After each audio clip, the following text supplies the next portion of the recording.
جو اس امت کے اولیاء ہیں ان کو بہت بلند مقامات عطا کیے ہیں، اور سرکار غوث پاک رضی اللہ تعالیٰ عنہ کا تو کہنا ہی کیا، سرکار غوث پاک کی عظمتوں کا تو اعتراف ان لوگوں نے ہی کیا ہے جو اولیاء کرام کی بارگاہ میں بیعتیاں کیا کرتے تھے۔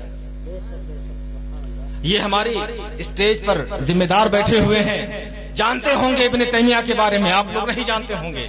یہ وہ شخص ہے کہ آج جو یہ وہابیت اور دیوبندیت یہ جو پھیلی ہوئی ہے، اگر تاریخ میں پیچھے جا کر اس کا کوئی بانی تلاشا جائے تو ابن عبد الوہاب نجدی بانی نہیں ہے، یہ تو بعد میں آ کر مرے ہوئے عقیدے کو اس نے زندہ کیا ہے۔ اگر بانی تلاشا جائے تو ابن تیمیہ بانی آپ کو ملے گا، اور ابن تیمیہ اپنے فتاوی میں لکھتا ہے کہ ارے عبد القادر جیلانی رضی اللہ تعالیٰ عنہ کی جو کرامتیں ہیں وہ ایسے تواتر کے ساتھ ثابت ہیں کہ ان کا انکار نہیں کیا جا سکتا، سبحان اللہ، انکار کرنے کی گنجائش نہیں ہے، ایسے تواتر کے ساتھ ثابت ہیں۔ اور صرف اس نے اتنا نہیں کہا بلکہ ایک کرامت بھی بیان کر دی۔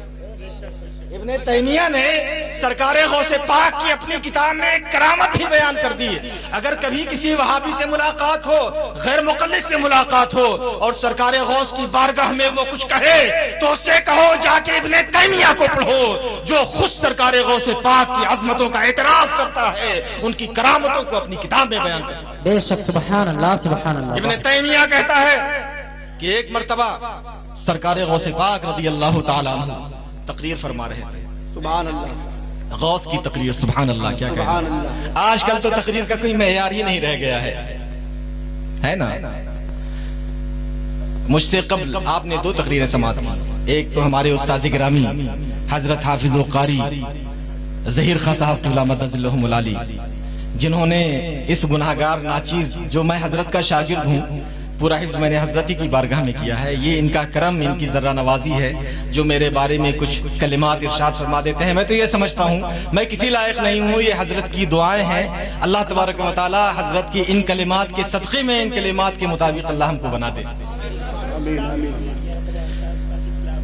تو حضرت تو حافظ و قاری ہیں، لیکن الحمدللہ کافی قابل ہیں، اور بہت سے سند یافتہ عالموں سے زیادہ قابل ہیں۔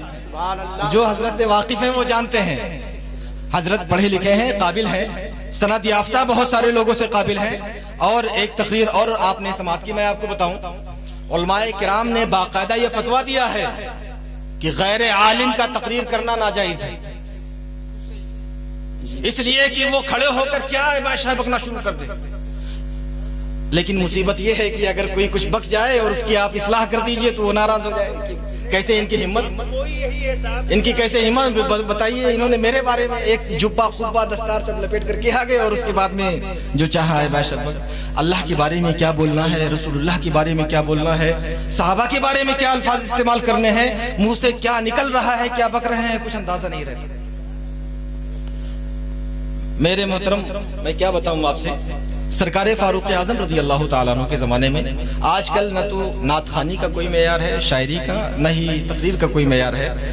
سرکار فاروق اعظم کے زمانے میں ایک صحابی ہیں حضرت لبید ابن ربیعہ، جو زمانے جاہلیت کے بڑے شاعر تھے۔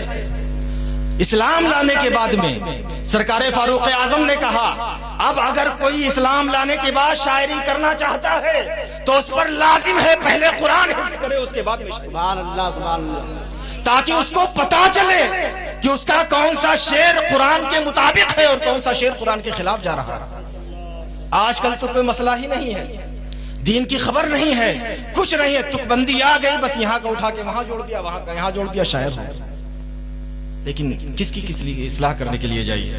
خیر، تو سرکار غوث پاک رضی اللہ تعالیٰ عنہ کی باتیں ہو رہی ہیں، ضمنی طور پر یہ بات آ گئی، آخر میں ہم سب لوگ مل کر کے توبہ کر لیں گے، تاکہ اگر ہمارے سننے میں یا کسی کے زبان سے کچھ غلط نکل گیا ہو تو سب لوگ توبہ کر لیں گے، تاکہ ہماری تجدید ایمان ہو جائے اور اللہ ہمارے گناہ کو معاف فرما دے۔ تو سرکار غوث، ابن تیمیہ لکھتے ہیں سرکار غوث پاک کی تقریر ہو رہی تھی، جب ان کی تقریر ہوتی تھی تو اتنی پیاری باتیں، اتنی پیاری زبان، اتنا پر اثر بیان ہوتا تھا کہ لوگوں کے قلب پہ رقت طاری ہو جاتی تھی، لوگ رونا شروع کر دیتے تھے، اگر گناہگار ہے تو وہ آ کر کے توبہ کرنا چاہتا ہے، حضور مجھے توبہ کرا دیں، میں اپنے گناہوں سے، اپنی زندگی کے گناہوں سے اب توبہ کرنا چاہتا ہوں، اور آپ کے بیان کے بعد میرے دل کی دنیا بدل گئی ہے، میں اللہ کے نبی کی شریعت کے مطابق اپنی زندگی بسر کرنا چاہتا ہوں۔ تو لوگ آ رہے تھے سرکار غوث کی بارگاہ میں توبہ کر رہے تھے، سرکار غوث ان کو توبہ کروا رہے تھے۔ ایک صاحب موجود تھے، وہ کیا سامعین میں تھے، تو وہ ایک دھاگا لے کر کے اور ہر توبہ کرنے کے بعد وہ دھاگے میں ایک گرہ لگا رہے تھے تاکہ ہم بعد میں گن سکیں کہ کتنے لوگوں نے توبہ کیا۔ سبحان اللہ سبحان اللہ۔ نعرہ تکبیر، نعرہ رسالت، علماء اہل سنت حضرت علامہ مفتی شفیع الحسن صاحب قبلہ، نعرہ تکبیر۔ تشریف لائیں ماشاءاللہ، حضرت کی بھی تشریف آوری ہو گئی ہے، اور تھوڑی دیر ایک مرتبہ آپ بلند آواز سے درود شریف پڑھیں۔ صلی علی سیدنا مولانا محمد صلی اللہ علیہ وسلم۔